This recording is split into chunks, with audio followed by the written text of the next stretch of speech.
Amen, amen, gloire à Dieu. Je vais aussi partager.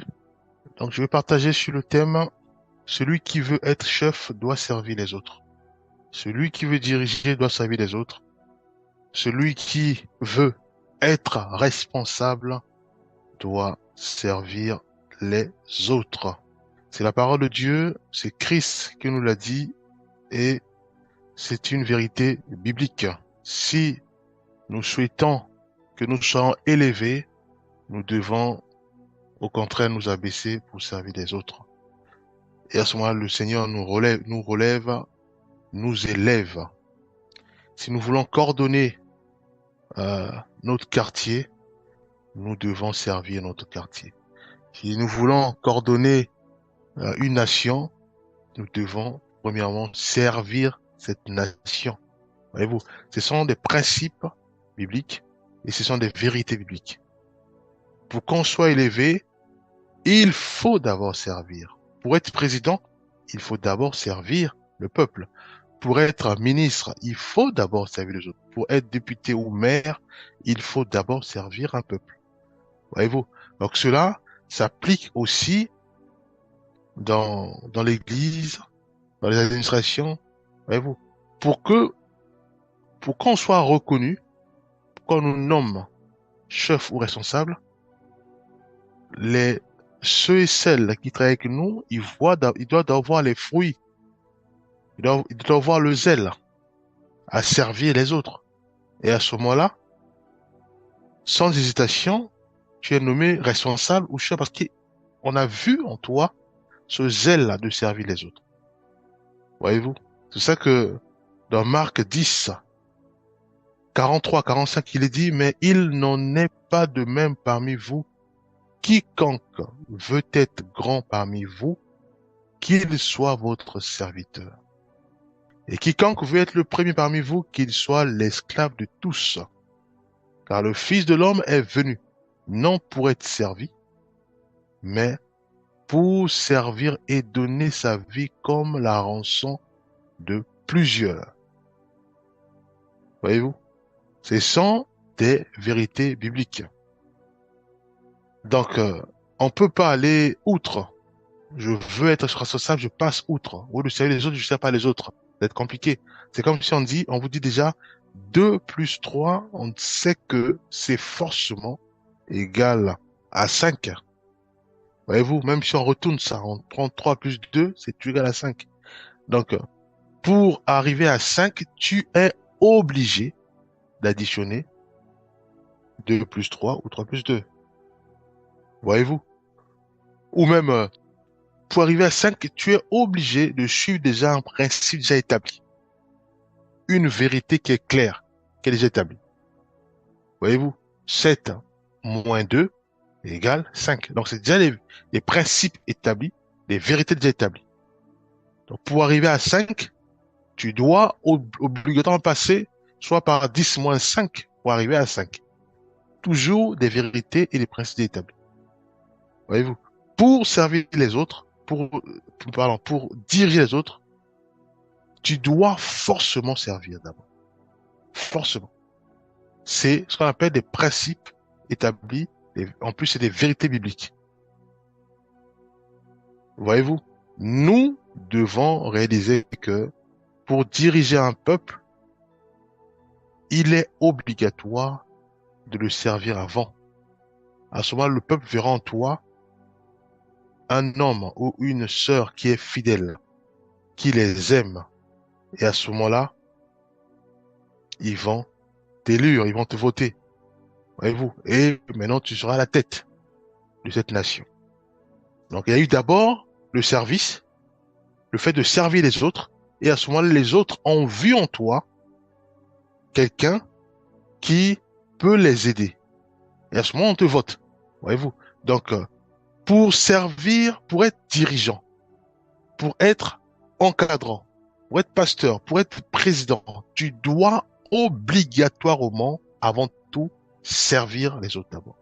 Servir ton peuple, servir tes frères et sœurs, servir ta maison. Et à ce moment-là, de façon naturelle, comme ce sont des principes bibliques, ce sont des principes établis, les vérités bibliques de façon naturelle, tu seras à la tête. Soit président, soit maire, soit pasteur, soit chef d'entreprise, soit dirigeant, soit chef d'équipe. Voyez-vous, qu'est-ce qu'il y a eu? Il y a eu d'abord le service. Voyez-vous, on a d'abord servi les autres et à ce moment, les autres ont vu en nous ce zèle-là de leur servir et à ce moment-là, ils nous ont nommés à la tête. Prenons aussi Jean 13, versets 14 à 15. Si donc, je vous ai lavé les pieds, moi le Seigneur et le Maître, vous devez aussi vous laver les pieds les uns aux autres. Car je vous ai donné un exemple, afin que vous fassiez comme je vous ai fait. Voyez-vous, le Maître prend l'image de, de l'eau avec les pieds. Donc, il lave les pieds de ses serviteurs pour leur montrer que, certes, c'est lui qui est le, le, le, le bon berger. C'est lui qui coordonne. Voyez-vous, mais il s'est abaissé pour laver les pieds de ses disciples. Pour leur montrer que c'est avant tout au bon berger de servir ses brebis. Et il le fait constamment. Il sert les brebis. La brebis crie vers le bon berger en disant que non, j'ai faim. Le bon berger prend les brebis et les fait sortir vers ce qu'on appelle des vers pâturages pour trouver la nourriture. Les brebis ont soif. C'est encore le bon berger qui les sert. Il les fait sortir pour leur donner de l'eau. Voyez-vous? Donc, pour être à la tête, pour diriger, pour coordonner une équipe, il faut d'abord les servir. Les bien-aimés verront en toi la fidélité, verront en toi quelqu'un qui recherche leur bonheur, leur paix. À ce moment, on te vote. À ce moment, on te met à la tête de façon naturelle. Parce que tu as servi, tu les as servi, tu as démontré tes fruits en les servant et à ce moment-là, on te met à la tête. Tu es digne de nous coordonner. C'est ce que nous disons au Seigneur quand nous prions. Parce qu'il nous aide. Parce qu'il a donné toute sa vie pour nous. Donc, il a démontré qu'il nous aime en nous servant jusqu'à la mort à la croix du calvaire. Voyez-vous? Donc, cela s'applique dans tous les domaines. Personne n'est exclu, bien aimé. Si on veut être à la tête, il faut servir les autres. Si on veut diriger, il faut commencer par servir. Le contraire, ça ne marche pas. Voyez-vous, Philippiens 2, versets 3 à 4. Ne faites rien par esprit de parti ou par vaine gloire, mais que l'humilité vous fasse regarder les autres comme étant au-dessus de vous-même. Que chacun de vous, au lieu de considérer ses propres intérêts, considère aussi ceux des autres. Voyez-vous? Donc le servir les autres, ça touche aussi dans le plan familial, ça touche aussi dans les détails. Je vois l'autre qui a faim à côté de moi qui a du pain. Avant de manger du pain, je dois d'abord donner ou partager d'abord l'autre. Faire en sorte que l'autre puisse manger. Et une fois que je vois manger, à ce moment-là, moi, je mange. Donc, je vais le servir d'abord l'autre. Voyez-vous? Donc, ça touche tous les domaines. Donc, le Seigneur nous appelle à l'humilité. En disant, ne faites rien par esprit de parti ou par vaine gloire. Donc, ça sert à rien de dire, voilà, j'ai beaucoup étudié ou j'ai été formé sur la gestion des finances, par exemple. Donc, je sais coordonner. Donc, je suis le chef. Non, ça marche pas comme ça.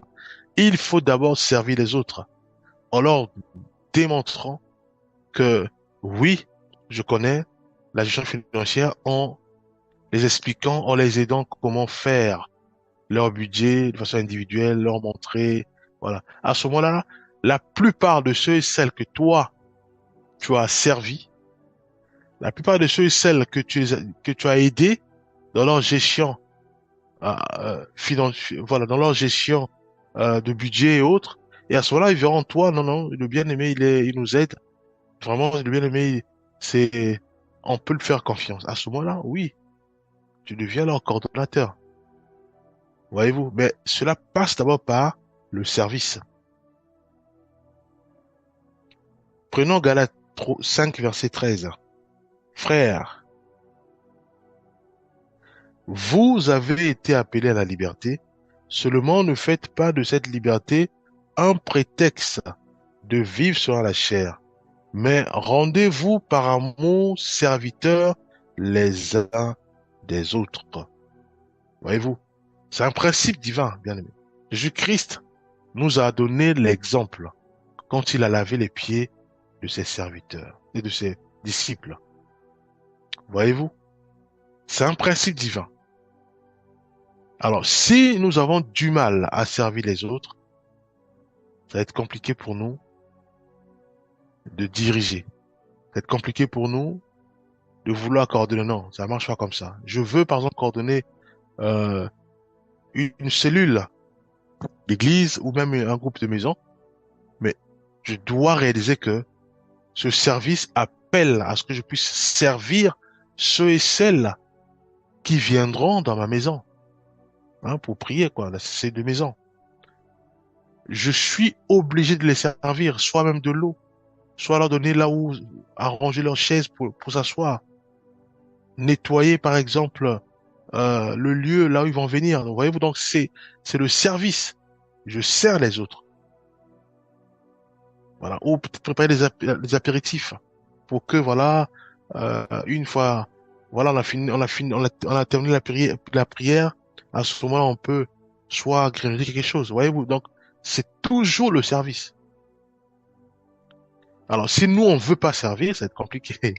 Les biens vont arriver, la maison, elle est pas balayée, elle est sale, les chaises, on sait pas là où, voilà. Ça va être compliqué. Et on va pousser les bien-aimés à partir parce que ils voient en nous une personne qui n'aime pas travailler pour les autres. Voyez-vous? Qui est orgueilleux, qui n'aime pas servir les autres. Or, Dieu nous appelle à servir les autres. Parce que Jésus-Christ n'a fait que ça tout au long de sa vie. Il n'a fait que ça, servir les autres. À l'âge de 12 ans, il était au temple en train d'expliquer la parole aux sages.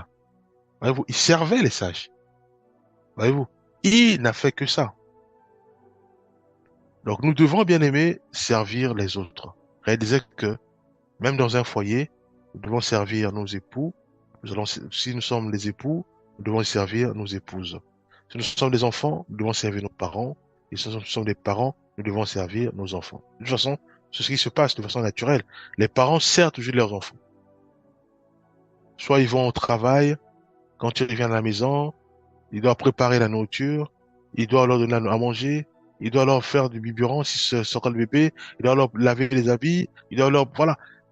Ils servent de façon naturelle leurs enfants et de façon naturelle aussi, les enfants reconnaissent l'autorité de leurs parents. C'est ça.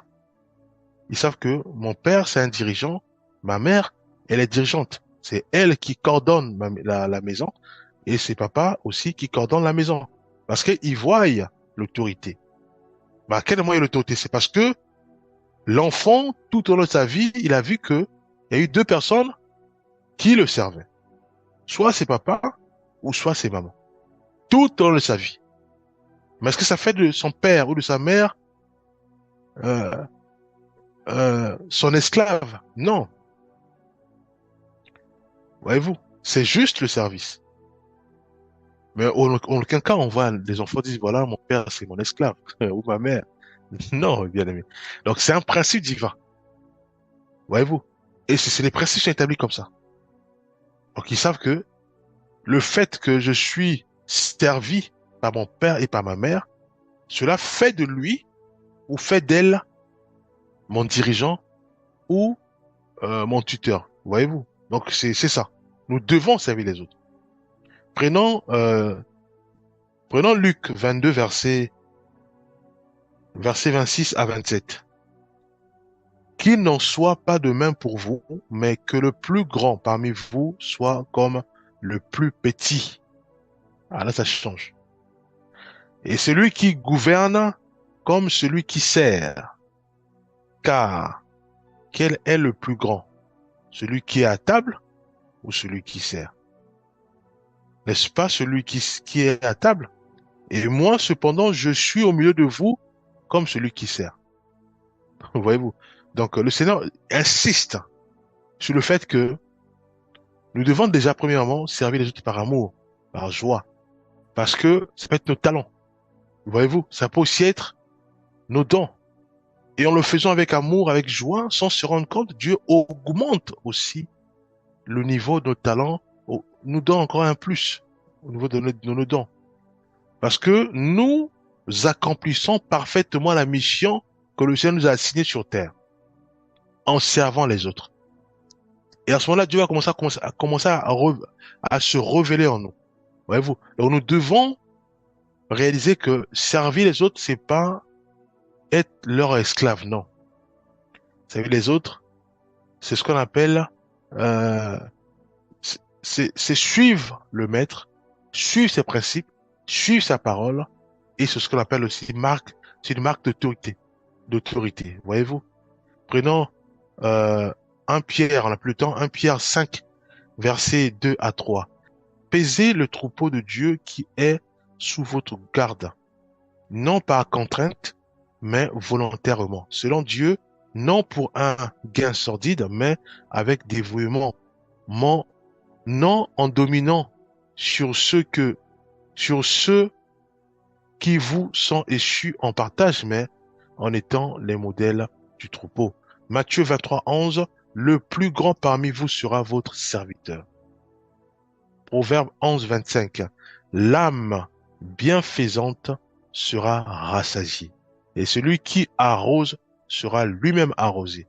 Et enfin, Romains 12, verset 10, que nous connaissons tous, par amour fraternel, soyez pleins d'affection les uns pour les autres, par honneur, usez de persévérance, de prévédance réciproque. Donc, le Seigneur nous appelle à servir les autres. Donc, on sert l'autre, l'autre aussi va nous servir. C'est ce qu'on dit, celui qui arrose, il sera aussi arrosé. C'est un principe divin, c'est les bénédictions. Donc, nous devons réaliser que il y a du bonheur à servir les autres. Parce qu'en le faisant, nous aussi, nous sommes bénis. Voyez-vous, si nous ne servons pas les autres, ça va être compliqué pour nous. Même dans la prière, on peut prier, Seigneur, donne-moi, par exemple, euh, l'argent pour, par exemple, diriger ou mettre en place une église. Mais le Seigneur verra, il va devoir voir notre cœur. Est-ce que nous servons les autres par, par des petites choses? Voyez-vous? Si nous servons les autres déjà par des petites choses, à ce moment-là, nous serons aussi arrosés par le Seigneur. Voyez-vous?